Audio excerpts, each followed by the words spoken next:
చెప్పండి, ఇబ్బంది ఏంటి? అరే డాక్టర్ని నేను, మీరు కాదు. డాక్టర్ అయితే ఏంటి, మీకు ఇబ్బందులు ఉండవా? నాది వదిలేసండి, మీ ప్రాబ్లం ఏంటో చెప్పండి. ప్రాబ్లం ఏం లేదు. అరే అది అడగలే, నీ ప్రాబ్లం ఏంటి, ఇక్కడికి ఎందుకు వచ్చినావు అని అడుగుతున్నా. గుర్తొస్తలేదు డాక్టర్. అవును, ఎందుకంటే మీకు మతి మార్పు ఉన్నది.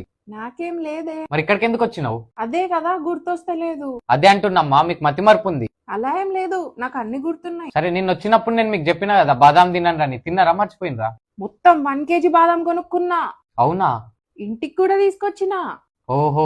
ఇప్పుడు గుర్తొస్తలేదు ఎక్కడ పెట్టినను. మరి ఇంట్లో ఎవరన్నా తిన్నారేమో. నేను ఒక్కదాన్నే ఉంటా కదా ఇంట్లో. ఈమెకి ఇంత కూడా గుర్తులేదు పెళ్లి అయిపోయిందా. మీకు పెళ్లి అయిపోయిందమ్మా? మొన్ననే డివోర్స్ కూడా అయింది. డివోర్సా? మరి మీ పిల్లలు? నీ పిల్లల గురించి నాకెట్లా తెలుస్తుంది? అరే అమ్మ, నేను అడిగింది నీ పిల్లల గురించి. నాకు అసలు పెళ్ళి ఎప్పుడైంది? అరే మరి డివోర్స్ ఎక్కడైంది? కోర్టులో. అరే నేను అంటుంది డివోర్స్ అయితే పెళ్లి తర్వాతనే అవుతుంది కదా. అందరిది అవ్వాలని లేదు కదా. మరి నీదైంది కదా ఏమైంది? డివోర్స్. దేవుడి దయ వల్ల ఇప్పటి వరకు డివోర్స్ ఏం అవ్వలేదు.